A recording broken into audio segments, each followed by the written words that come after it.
So welcome to another video. This is the follow-up video to my KONI shock absorber experiment on my T5.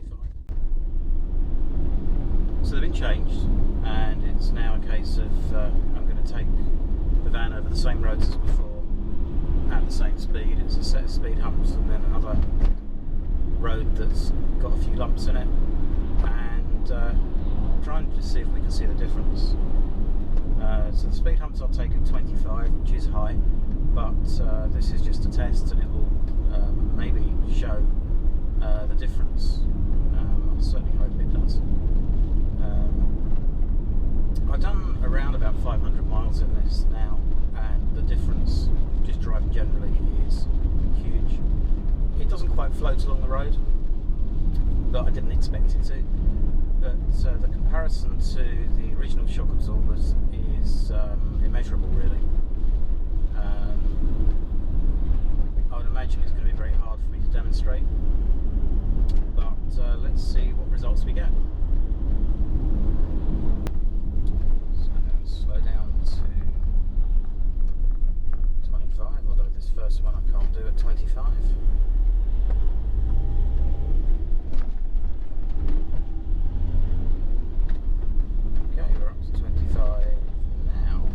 Take the remainder at the same speed.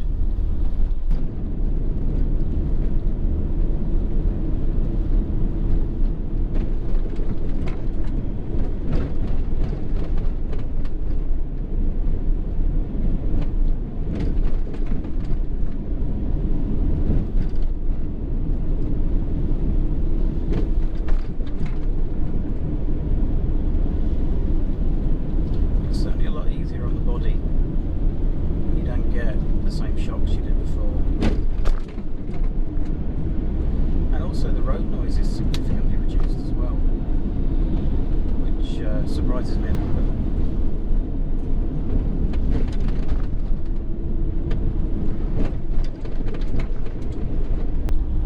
The pitch and roll doesn't seem to be significantly different to before, not as the road holding, although I do find, because it's smoother, I tend to go into corners a little bit better, so perhaps that shows the road holding does feel a little better.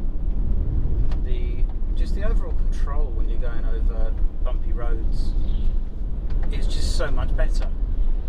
It gives you a lot more confidence. The comfort is hugely better. There are other better options, obviously, for comfort, but these are a lot more expensive. But for me, the investment's just been worth doing.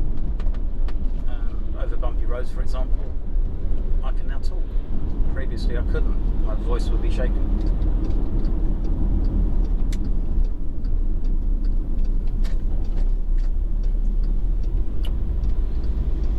But as I mentioned in the previous video, I would find the suspension tiring, for want of a better phrase, really.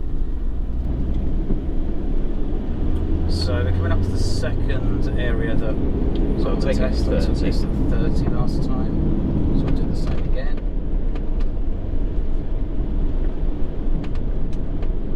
It just pretty much drifts over it. Obviously a bumpy road's a bumpy road. I actually took it at about 35. But just everything seems rounded off. If you obviously hit a pothole, it will still crash. It will still be a little bit uncomfortable, but the general road surfaces, although in the UK they're pretty poor, but all of the bumps on the roads just seem a lot more rounded and a lot more comfortable. So I hope this has demonstrated what a difference it makes. These shock absorbers, these type of shock absorbers can be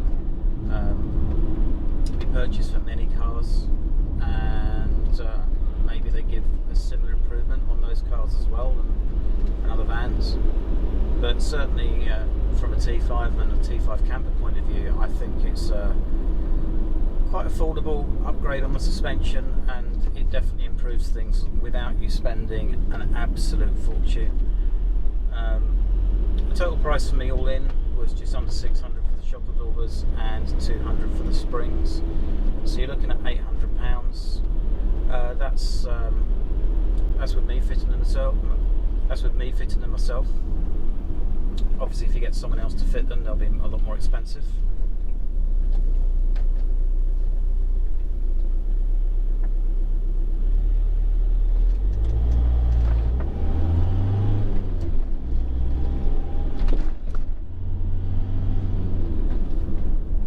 But compare it to some of the shock absorbers, especially the ones that are supposed to be the comfort bias ones. I think they start from 1,300 or so. Now, there are obviously some benefits to the coilovers, if the benefits are the ones that you want. For example, you can choose the ride height. Obviously, the lower you go, the more firm the suspension gets. And really expensive options, they give you an opportunity to change the rate of the shock absorbers as well. So theoretically, that can then compensate for the increased or decreased spring rate. And you can choose something that's not going to roll at all, or something that will roll a little bit and perhaps be a bit more comfortable. But as I mentioned before, those are a lot more expensive, and if your budget stretches that far, then that's great. Mine doesn't.